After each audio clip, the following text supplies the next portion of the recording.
Hello everyone, and thank you for joining me today. My name is Ayesha, and the presentation I'm about to share is of my final year research project at Bangalore University. The topic I chose is something I feel strongly about. It's a subject that affects countless lives globally and continues to remain under-addressed in key discussions: domestic abuse. This presentation is titled What Makes Adults Abusive and Why Don't They Change? It's a complex question, but one that is essential if we are to make meaningful changes in how we treat and prevent abusive behavior. I'll take you through my systematic review of 15 peer-reviewed studies, analyze key behavioral and social patterns, and challenge some of the assumptions we might hold about perpetrators. This isn't about statistics, it's about understanding human behavior, trauma, power, and the systems that enable violence. Let's get started. Domestic violence is often discussed through the lens of victimhood, and understandably so.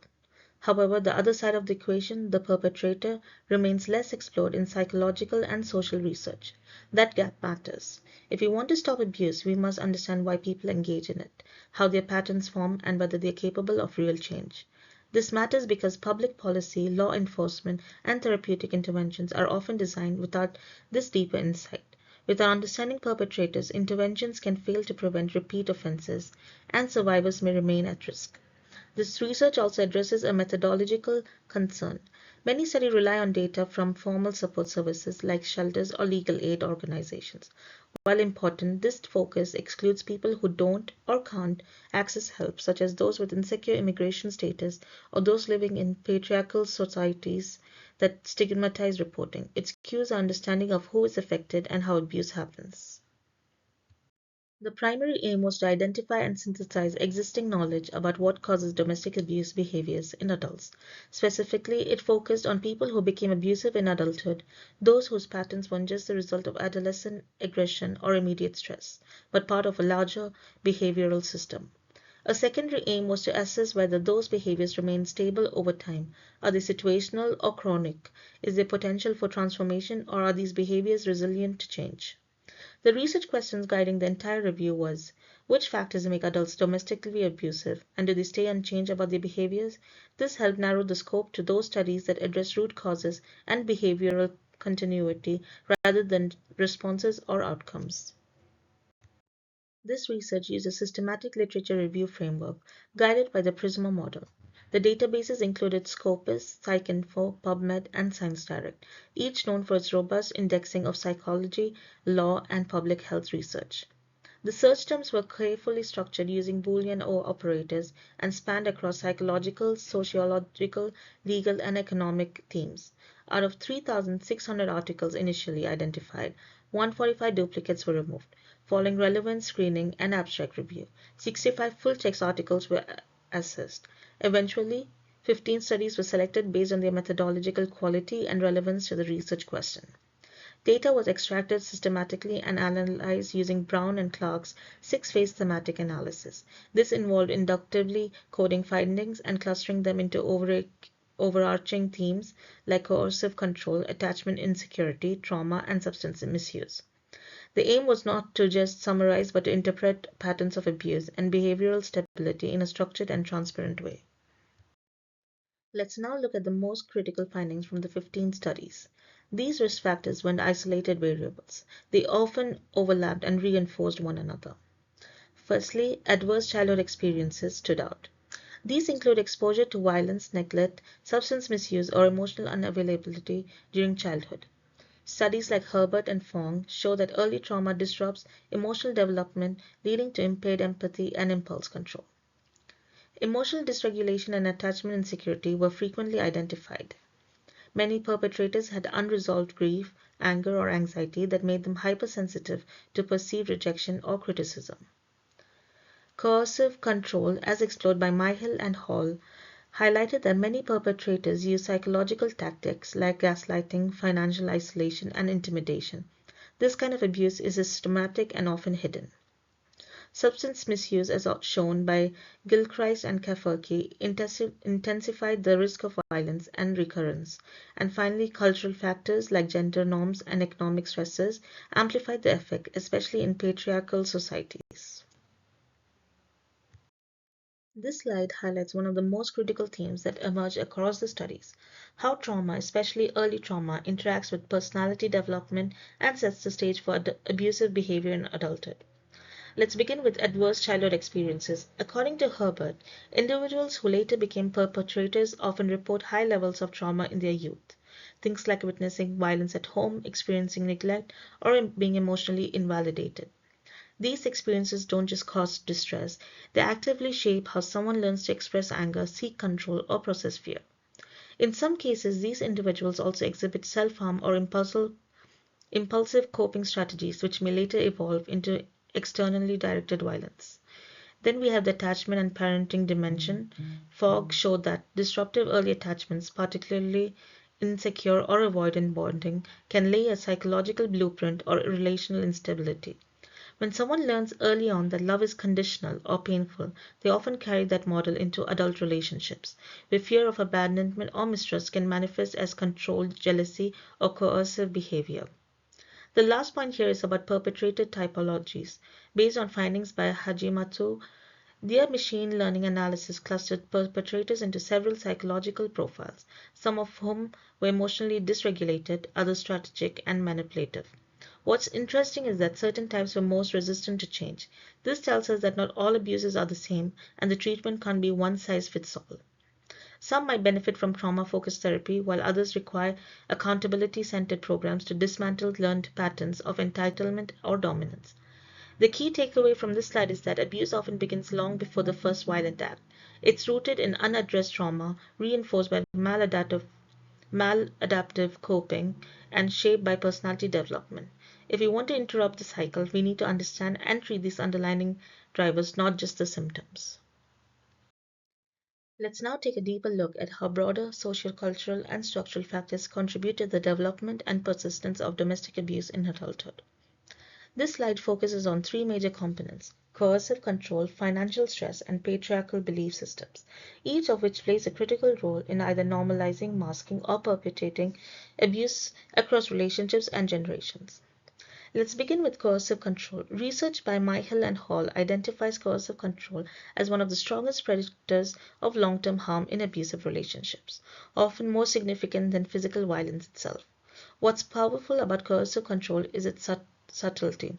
It includes tactics like surveillance and social isolation, micromanagement of finances, digital monitoring, and even restricting access to employment and healthcare.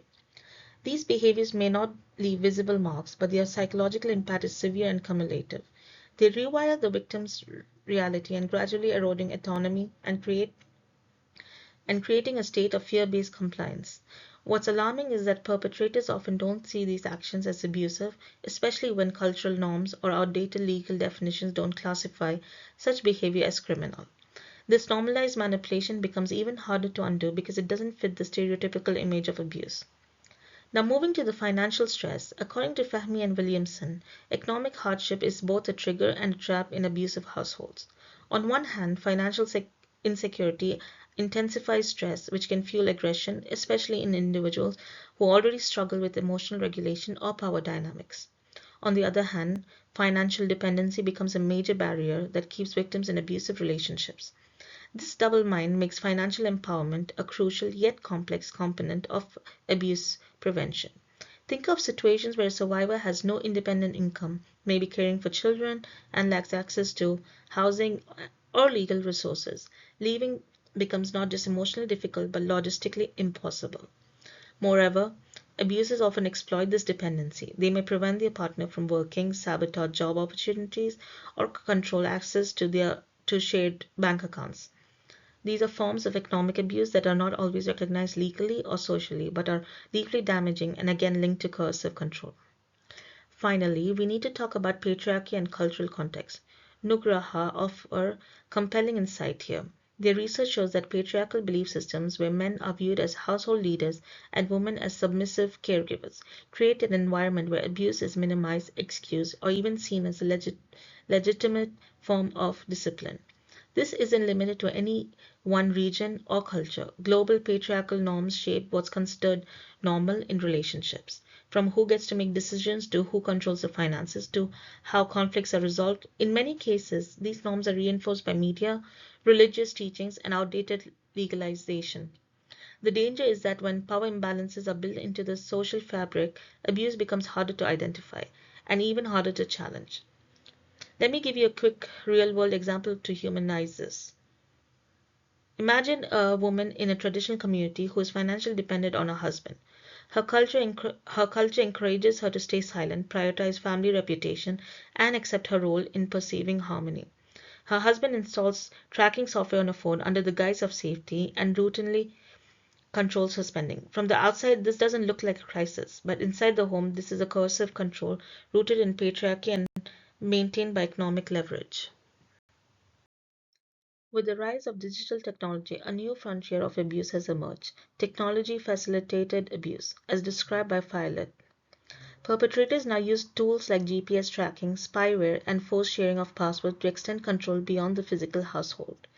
This makes abuse harder to escape. It becomes ambient, 24/7, and deeply invasive. Then we see the integrational effects. Katz described how perpetrators use children as emotional tools, turning them against a partner or using them to manipulate responses.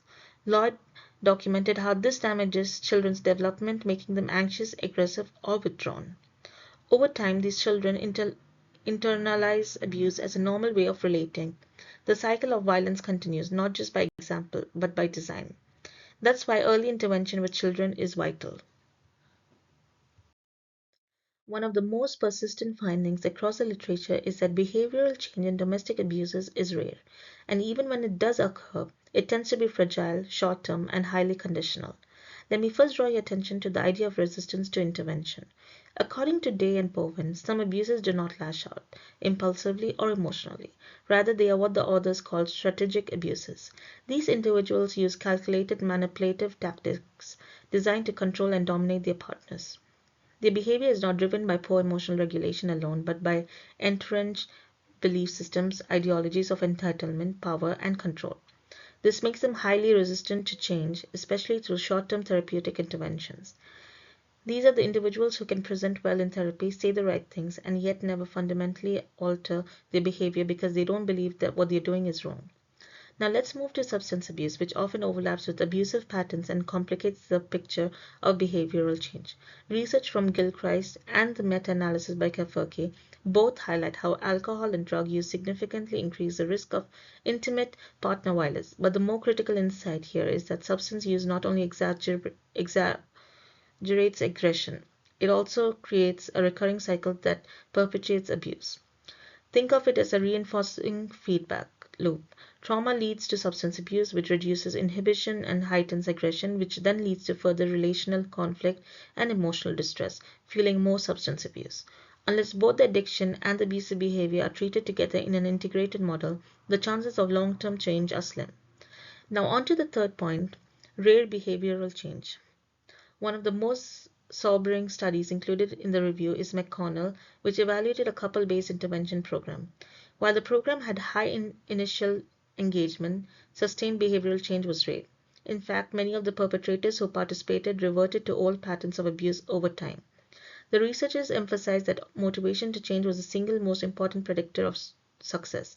In other words, without genuine self-reflection, accountability, and personal investment, the best designed programs still fall short. This leads us to an important reality. Most change efforts fail not because the interventions are weak, but because the readiness for change is absent. Many abuses externalize blame, minimize harm, or deny responsibility entirely. They attend therapy because they are court mandated or to regain custody or repair the image, not because they are invested in becoming safer partners. And even in those cases where violent behavior decreases, say physical aggression stops, coercive and psychological control often persists in more subtle forms. This includes emotional manipulation, gaslighting, and financial restriction. So the form of abuse may change, but the underlying intent to dominate or control often remains intact. From a clinical and policy perspective, this has serious implications. It suggests that we need long-term trauma-informed and highly personalized intervention strategies. Brief group counseling, anger management classes, or short CBT modules are unlikely to be enough for the majority of perpetrators, especially those with complex trauma histories and personality disorders. Moreover, interventions should not assume linear progress. Setbacks, relapse, and partial change are common. We must measure success not just by reduction in violent incidents, but by deep shifts in attitude, empathy, and behavior across multiple domains: communication, accountability, and emotional self awareness. Finally, we must be cautious of placing the burden of change solely on the individual abuser. As the other slides have highlighted, the social environment, cultural norms, substance access, and economic instability all contribute to maintaining abusive behavior. If these structural elements go unaddressed, even motivated individuals may find it difficult to sustain change. So, do abusers ever change? Yes, some do, but the evidence overwhelming shows that the majority do not, at least not without sustained multidimensional support and internal motivation. The pathways to change are narrow, complex, and require a level of personal accountability and systematic support that is rarely present in traditional interventions. To summarize, adult domestic abuse is rarely situational. It is often the result of accumulated experiences, unprocessed trauma, cultural messages, and structural stresses. This research tells us that interventions must go deeper than behavioral correction. They must consider the person's trauma history, the cultural norms they operate within, the psychological functions the abuse serves: control, security, identity. Future efforts should prioritize long-term therapeutic frameworks, expand to underrepresented groups, and improve cross-cultural definitions of abuse. We need to challenge not just actions, but also beliefs, because at the core of most abuse is a belief that one's right to dominate. That belief has to change for the behavior to stop. Thank you.